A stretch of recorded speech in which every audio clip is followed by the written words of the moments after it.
चारधाम यात्रा ओपन हो गई है, केदारनाथ जी के कपाट खुल चुके हैं और मैं आज जा रही हूँ हरिद्वार से केदारनाथ। आपको बताऊँगी, पूरी जर्नी दिखाऊँगी, किस किस तरह से आप पहुँच सकते हो वो भी बताऊँगी। फ़िलहाल मैं जहाँ खड़ी हूँ ये मतलब एक धर्मशाला है जहाँ पे मैं हमेशा से रुकती आई हूँ। तो यहाँ पे आप अगर आ रहे हो तो गुजराती लेन, शिव मूर्ति चौक के सामने है गुजराती लेन, वहाँ पे बहुत सारे होटल्स हैं जो रीज़नेबल है, धर्मशालाएँ हैं, तो उनमें से किसी में भी रुक सकते हो। फ़िलहाल चलते हैं, मैं आपको दिखाती हूँ मेरा सफ़र मैं कैसे कर रही हूँ और आप किस तरह से केदारनाथ बिल्कुल बजट में पहुँच सकते हैं। मैं सिर्फ 600 रुपये में पहुँचने वाली हूँ।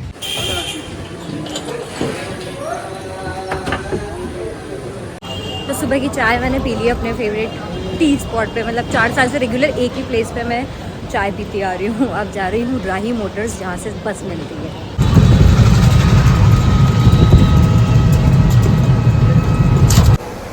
तो वो जो आपको रेड वाला दिख रहा है ना, वो है रेलवे स्टेशन, ठीक है।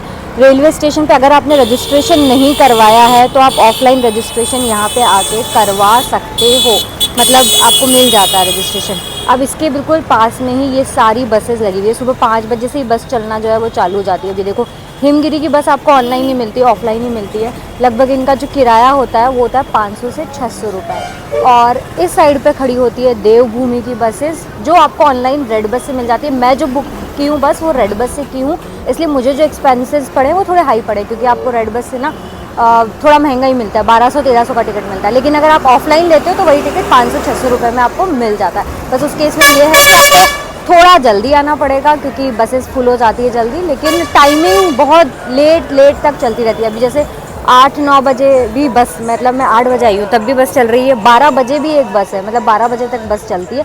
कुछ लोग बोलते हैं आपको कि 5-6 बजे के बाद बस नहीं मिलती, ऐसा नहीं है। देवभूमि की बसेस जो हैं वो लगभग 12 बजे तक आपकी यहाँ से चलती है, जो रात को 9-10 बजे तक पहुँचाती है। तो ये एक और बस जो चलती है वो है विश्वनाथ सेवा वाली बस, और ये बस भी आपको ले जाती है, हरिद्वार से भी चलती है और देहरादून से भी चलती है। तो जैसा कि आपने टाइटल में देखा होगा, दिल्ली से केदारनाथ, तो दिल्ली से केदारनाथ कोई भी ऐसी डायरेक्ट बस या डायरेक्ट सर्विस नहीं है। आपको केदारनाथ जाने के लिए हरिद्वार या देहरादून दोनों में से एक प्लेस पे ही आना पड़ता है, यहीं से आप जा सकते हो केदारनाथ के लिए। तो दिल्ली से आप हरिद्वार आने के लिए बहुत सारे ऑप्शन है। आप बस से आ सकते हो, आप ट्रेन से आ सकते हो, आप बाई कार आ सकते हो, आपकी चॉइस है। अगर ज़्यादा लोग हैं तो अपनी कार लेके भी आ सकते हैं, पूरा सफ़र कर सकते हैं। बट कार के केस में पेट्रोल बहुत ज़्यादा लगेगा, आपको नंबर ऑफ़ स्टे बहुत ज़्यादा बुक करने पड़ेंगे, तो बजट ऑब्वियसली हाई साइड पे जाएगा।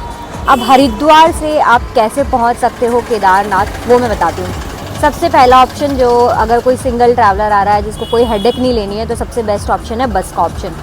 दूसरा ऑप्शन आता है शेयर टैक्सीज़, यहाँ से जाती है, इसी जगह से आपको टैक्सीज़ भी मिल जाती है, आप उससे भी जा सकते हो। अगर ज़्यादा लोग हो तो पर्सनल टैक्सी भी कर सकते हो, 4 से 5 हज़ार रुपये लग जाते हैं आपके, अगर आप पर्सनल टैक्सी करके जाते हो तो। थर्ड ऑप्शन है, अगर आप थोड़े एडवेंचर लवर हो या फिर आपको पसंद है राइड करना, तो आप स्कूटी या फिर बाइक जो है वो रेंट कर सकते हो, और लगभग आपको 1100 से 1500 रुपये पर डे के हिसाब से अच्छी बर्गमैन जैसी स्कूटी, जो माउंटेन्स पे बिल्कुल नहीं रुकती है। मैं आपको सजेस्ट करूँगी आप एक्टिवा जैसी गाड़ियाँ लेके नहीं जाओ, मतलब पैसे बचाने के चक्कर में ना अटक जाओगे, क्योंकि हिली एरियाज़ में उतना अच्छे से परफॉर्म नहीं कर पाती है। जो हिली एरियाज़ के लिए बनी है वही व्हीकल आपको हायर करना चाहिए। तो इन सब की जो डिटेल है कि किसका नंबर कहाँ आपको मिल सकता है, सब कुछ डिस्क्रिप्शन में मिल जाएगा। तो डिस्क्रिप्शन से जो भी चाहो उनसे कनेक्ट कर सकते हो। फ़िलहाल मैं जाने वाली हूँ बस से। तो अगर आप दिल्ली से आना चाहते हो हरिद्वार, तो उत्तराखंड परिवहन की, यानी उत्तराखंड गवर्नमेंट की बहुत सारी बसेस चलती है, उन बसेस से भी आप यहाँ पे आ सकते हो। कश्मीरी गेट जो बस स्टैंड है वहाँ से आपको डायरेक्ट मिल जाती है, जो आपको बस स्टॉप पे छोड़ती है, और फिर आपको या तो स्टे प्लान कर लो, वही सबसे बेस्ट ऑप्शन है, स्टे प्लान करके और फिर नेक्स्ट डे सुबह सुबह निकल जाओ सोनप्रयाग के लिए। तो ये बस यहाँ पे ना ऐसे आवाज़ें लगा रही है सोनप्रयाग सोनप्रयाग, तो इस तरह से आप बिल्कुल आराम से, आपको पूरी बस अब देख लो खाली पड़ी है। तो सुबह वाली बस जो होती है ना, मुझे लगता है उसमें भीड़ भाड़ ज़्यादा होती है। अभी ये जो दोपहर वाली होती है ये बल्कि ज़्यादा अच्छी होती है, और इस तरह से ऑफलाइन बुकिंग में ना सस्ती भी पड़ जाती है। हालांकि मैं ऑनलाइन बुक कर चुकी हूँ, but I think offline is also good to गो।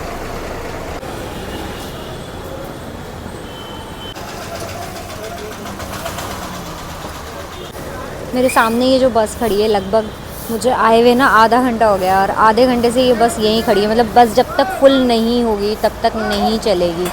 तो ये भी एक है, ऑनलाइन वालों में काफ़ी सारी बुकिंग्स क्योंकि ऑनलाइन हो जाती है तो वो जल्दी चलती है। बट स्टिल उनमें भी जो सीट खाली रहती है वो जब तक फुल नहीं होगी तब तक ये बस यहाँ से हिलेगी भी नहीं, तो आपको इंतज़ार भी करना पड़ेगा बस में बैठने के बावजूद भी।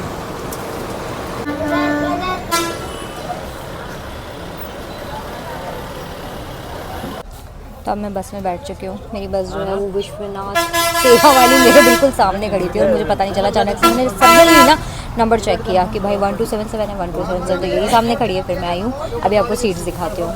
तो ऑनलाइन बुक करने का जो सबसे बढ़िया बेनिफिट मुझे हुआ कि मैंने विंडो सीट ली, पहली सीट ली, क्योंकि यहाँ से शूट भी अच्छा हो सकता है। और लेकिन साइड गलत चूज़ कर ली क्योंकि उस साइड पे आएगा देवप्रयाग वगैरह, बट ठीक है। ये वाली सीट है, सीट नंबर 2 मैंने चूज़ की हुई है। और इस तरह से आती है, रिक्लाइनिंग सीट्स होती है, थोड़ा सा पुशबैक होता है, आपको पुशबैक मिलता है। और क्योंकि फ्रंट सीट है तो लेग स्पेस भी अच्छा है। ये देखिए लेग स्पेस है, यहाँ पे मैंने साइड में बैग रख दिया है। बाकी ऊपर जो है स्पेस बना हुआ है जहाँ पे आप सामान रख सकते हैं।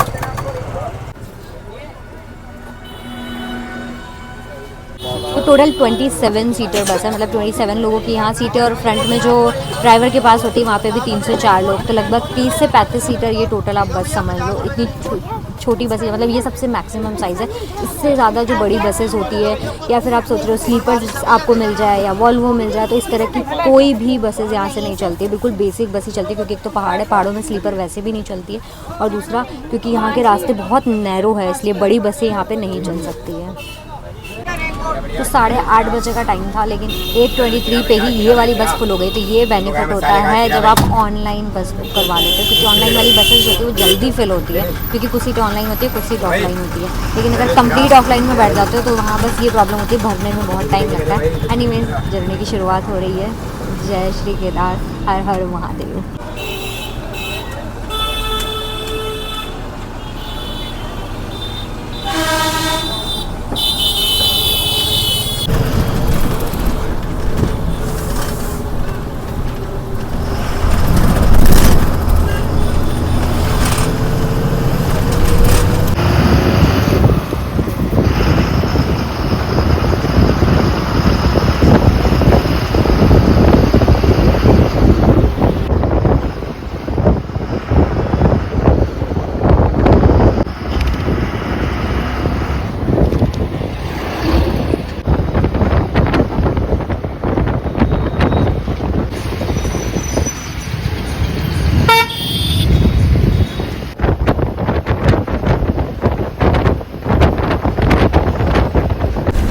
तो अगर आप ऑफलाइन टिकट बुक करते हैं तो आपको 600 रुपीज़ का पड़ता है। मैंने ऑनलाइन बुक किया तो मुझे एक पर पर्सन 1200 पड़ा, मतलब ऑलमोस्ट डबल रेट आपको पे करना पड़ता है अगर आप ऑनलाइन बुक कर लेते हो तो ये जो बस है ये निकलती है हरिद्वार से। उसके बाद जो रूट रहता है वो हरिद्वार से पहले ऋषिकेश जाती है, और बहुत सारे लोग पहले दिन ऋषिकेश भी पहुंच जाते हैं, क्योंकि ऋषिकेश से भी आपको कई बार मिल जाती है बसेस, टैक्सीज।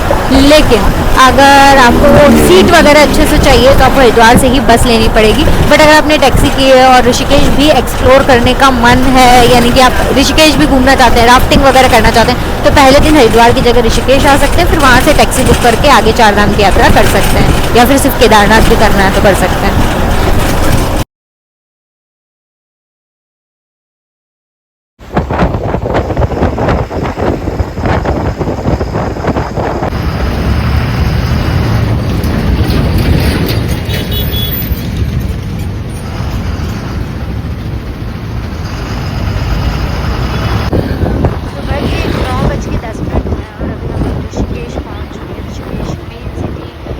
बाहर से निकल रहे हैं और 4 धाम जितनी भी किसी भी धाम पे आप जाओगे तो आपको हरिद्वार से ऋषिकेश होते हुए ही जाना होगा।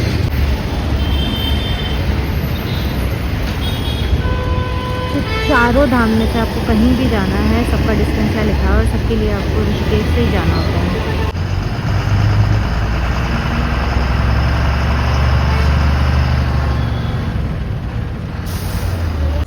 तो अभी जो हमारे साथ ट्रैवल कर रहे हैं ना, इन्होंने पूरा ऑफलाइन रजिस्ट्रेशन करवाया है और बस का भी पता किया, तो आप एक दिन में भी कर सकते हो हरिद्वार से सीधा सोनप्रयाग। आप कितनी बजे पहुंचे थे कल हरिद्वार? पहुंचे थे सुबह के 7 बजे। 7 बजे पहुंच गए थे हरिद्वार। हाँ, वहाँ से गए हम होटल, एक टोटो बुक किए थे। हाँ। वहाँ से होटल कितने का मिला आपको? वो होटल 1600 रुपये में। 1600 में मिल गया। अच्छा, 1600 रुपये में होटल लिए। तो फिर वहाँ से आप क्या बोलते उसको रजिस्ट्रेशन? रजिस्ट्रेशन करने के लिए गए। तो ऑफलाइन रजिस्ट्रेशन में क्या क्या लगा डॉक्यूमेंट्स? डॉक्यूमेंट्स आधार कार्ड बस। बस आधार कार्ड। कितनी देर में हो गया? पहले तो 1-2 घंटा लगेगा, बहुत जैसा टाइम हो वैसा। अच्छा, कितनी बजे? आप 1 बजे गए थे दोपहर हाँ, में? दोपहर को बारिश हो रहा था, नहीं तो 2 मिनट का काम है। 2 मिनट का काम है? काम 2 मिनट है, लेकिन हाँ। लाइन बहुत है। लाइन बहुत है। लाइन में आपको खड़ा रहना पड़ेगा, हाँ। उसके बाद मिलेगा। अच्छा, और फिर अभी आप ये बस का कितना किराया दिया आपने? 1600। इसका 1200। दो लोगों का? 2 लोगों का 1200। अच्छा, तो सोनप्रयाग में आपका बुक है? नहीं, बुक नहीं है, हम अभी ऑफलाइन? जाएंगे ऑफलाइन, फिर होटल ढूंढेंगे, फिर वहीं पे फिर अच्छा, करेंगे। तो आप बोल रहे थे कि 1 दिन वेस्ट हो गया। 1 दिन वेस्ट हो गया, मतलब कल सुबह वेस्ट, मतलब कि ये सुबह निकलने में लेट हो गया। नहीं तो हम लोग सोच रहे थे सुबह के 3 बजे 4 बजे निकलेंगे। अच्छा। तो इतने टाइम में हम लोग आधा रास्ता बहुत दूसरा कर लेते हैं। लेकिन सुबह रजिस्ट्रेशन नहीं हुआ था इसलिए टाइम लग गया। टाइम लेट हो गया, इसीलिए लॉस हो गया था। हम्म। ये तो इधर से अगर जल्दी निकलोगे तो उधर जल्दी पहुंचोगे। हाँ। इधर लेट हो गया तो उधर तो शाम हो जाए, रात भी हो सकता है। हाँ। तो ये और कुछ नहीं।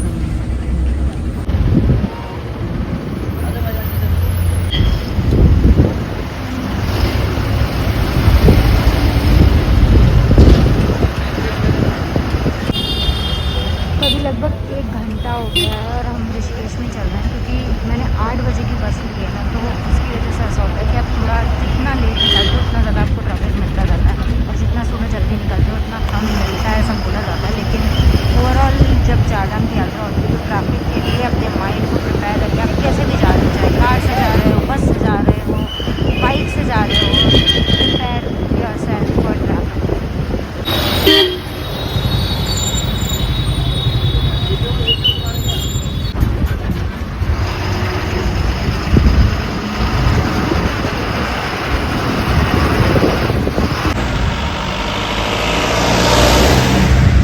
पीछे वहाँ पे आपको जो दिख रही है वो है चेक पोस्ट, जहाँ पे आपका रजिस्ट्रेशन चेक होता है। आप बस में भी जा रहे हो तो बस का नंबर लिखा जाता है।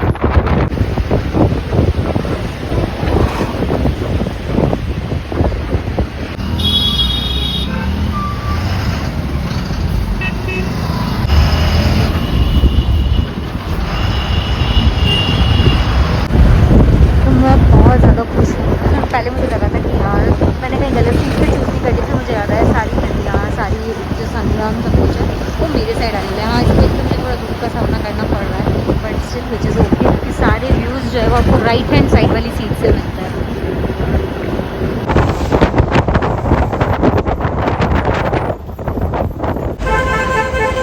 दोपहर के लगभग 12 बजे हैं और बस जो है वो अपने पहले हॉल्ट पर रुकी है। 3 धारा नाम की ये जगह है। यहाँ पे थोड़े बहुत रेस्टोरेंट्स हैं और वॉशरूम्स बने हुए हैं, और बहुत ज़्यादा टाइम भी नहीं हुआ है, मतलब 8:30 बजे चलिए, 12 बजे इसका फर्स्ट हॉल्ट है।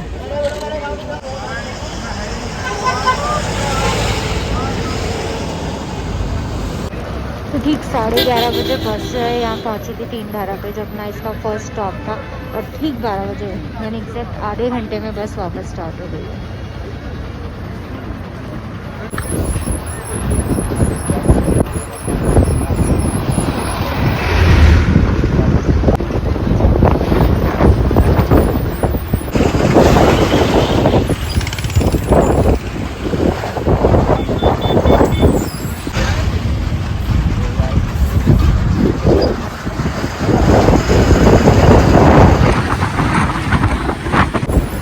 अभी वो जगह आ गई है देवप्रयाग, जहाँ पे भागीरथी और अलकनंदा दोनों का मिक्स होता ना मिलती है और आगे जाके गंगा कहलाती है। भागीरथी जब भी निकलती है गंगोत्री से, और अलकनंदा जो दूसरी तरफ से आती है, दोनों मिलकर यहाँ पे गंगा बन जाती है। तो ये देखो यहाँ से आपको साफ दिख रहा है, एक तरफ से बिल्कुल मटमैली सी नदी है और दूसरी तरफ से बिल्कुल नीली नदी है, दोनों मिल रही है। ये है अलकनंदा, वो है भागीरथी, दोनों मिल के बनाती है गंगा।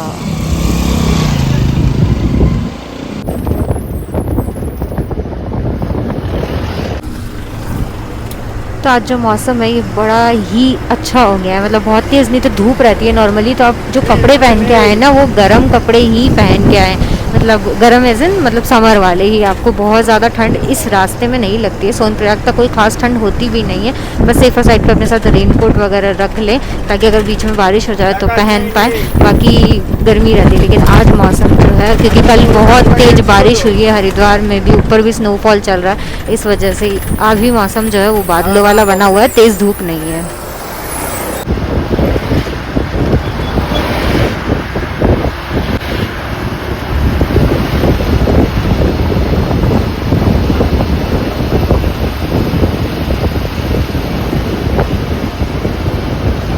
रहता, लेकिन श्रीनगर जैसे ही स्टार्ट हो जाता है अब की साइड जो है वो पहाड़ों वाले साइड पे आ जाती है, यानी बस का जो साइड है वो बदल जाता है। लेफ्ट साइड पे जो है नदी चल रही है अब, और राइट साइड पे चल रहे हैं पहाड़।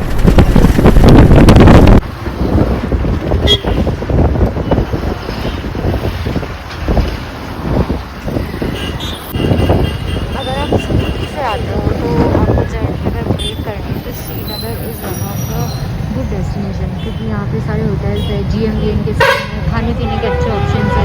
और अगर एक दिन में ही पूरा सोनप्रयाग तक पहुँचना चाहते हो तो भी यहाँ पे रुक के खाना पीना खा सकते हो। मतलब जो बस का स्टॉप था वो मैं बोलूँगी उतनी अच्छी प्लेस भी नहीं था, लेकिन श्रीनगर में आपको हाइजेनिक अच्छे प्लेस मिल जाते हैं खाना खाने के लिए।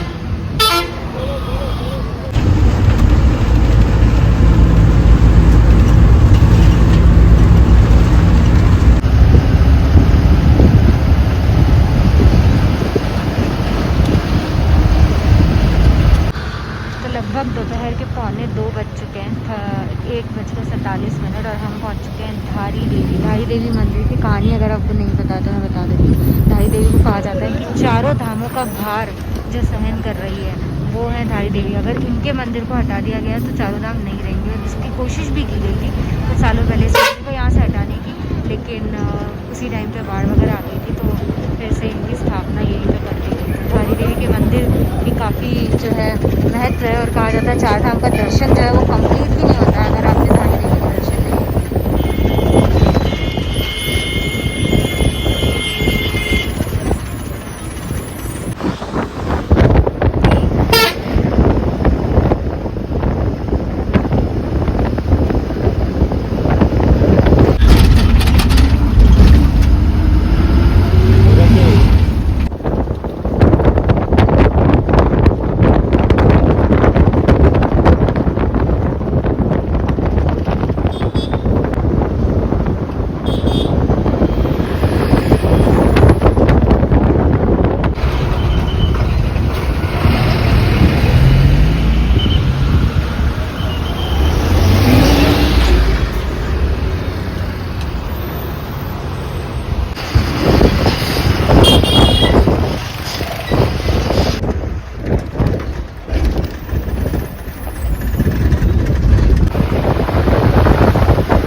तो अभी हम रुद्रप्रयाग जो डिस्ट्रिक्ट है ना उसमें चल रहे हैं और टोटल आपको पता होगा 5 प्रयाग है जो इसी रास्ते में पड़ते हैं। पंच कैलाश है, पंच प्रयाग है और 5 ही हमारे।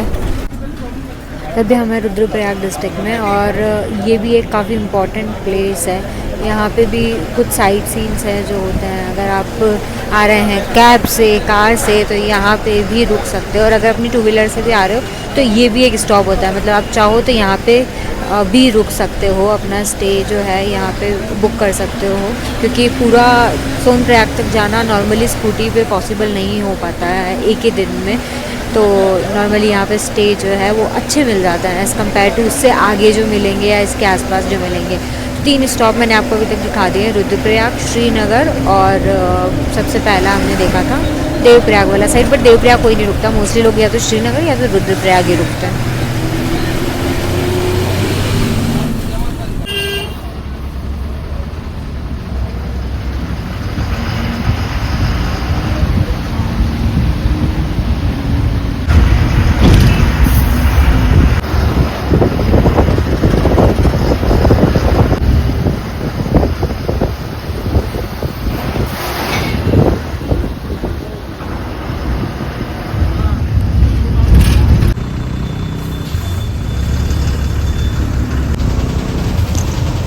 ये पूरा रास्ता जो है रुद्रप्रयाग के आगे बिल्कुल सीनिक हो जाता है, और आज क्योंकि बारिश हुई है तो बादल तो है ही, बीच बीच में ऐसे वाटरफॉल्स और ये वादियाँ।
पाटना से जो केदारनाथ की दूरी रह जाती है वो सब 35 किलोमीटर है, 35 किलोमीटर रह जाती है। और ये लास्ट पॉइंट है जहाँ से जो हेलीकॉप्टर है वो उठता है। यहाँ से प्राइस 6,500, काशी से 9,000। लेकिन ये सारी बुकिंग्स जो होती है वो IRCTC के पोर्टल से होती है।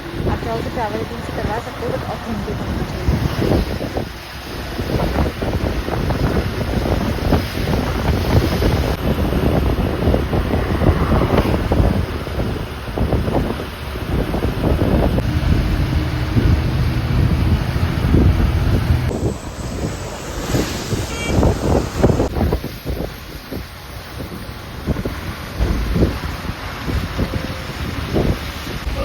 शाम के 5 बजे हैं और सीतापुर हम पहुँच गए। मतलब 8 बजे निकल के 5 बजे मुझे लगा नहीं था पहुँच पाएंगे, लेकिन काफ़ी टाइम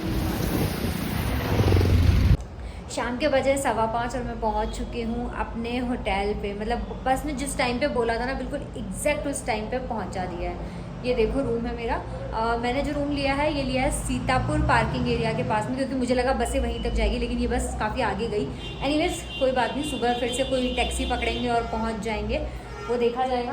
यहाँ पे मैं दिखा देती हूँ, जो वॉशरूम है ना मेरा वो इस तरह से है और रूम इस तरह से। तो डिसेंट सा रूम है। डिनर के साथ मैंने इसको बुक किया है 2200 रुपीज़ में, जो कि वैसे तो हाई ही है, लेकिन हाँ ऑफलाइन भी सारी चीज़ें हो सकती थी। कुछ इंपॉर्टेंट टिप्स है जो मैं आपके साथ शेयर करना चाहूँगी। हरिद्वार में मैं कॉन्फिडेंट थी कि मुझे मिल जाएगा, तो मैंने ऑफलाइन बुक किया जो मुझे 700 रुपये का पड़ा, तो काफ़ी रीज़नेबल था। उसके बाद जब मैं वहाँ से निकली तो बस का मैं डबल पे कर रही थी, यानी कि 1233 रुपये मैंने पे किया था, जबकि बाकी लोग 600 रुपये पे कर रहे थे ऑफलाइन, यानी ऑफलाइन विंस। अभी आता है सेकेंड की रजिस्ट्रेशन भी ऑफलाइन हो रहा था, लेकिन उसमें टाइम लग रहा था, यानी कि रजिस्ट्रेशन आपको ऑनलाइन ही करवाना चाहिए।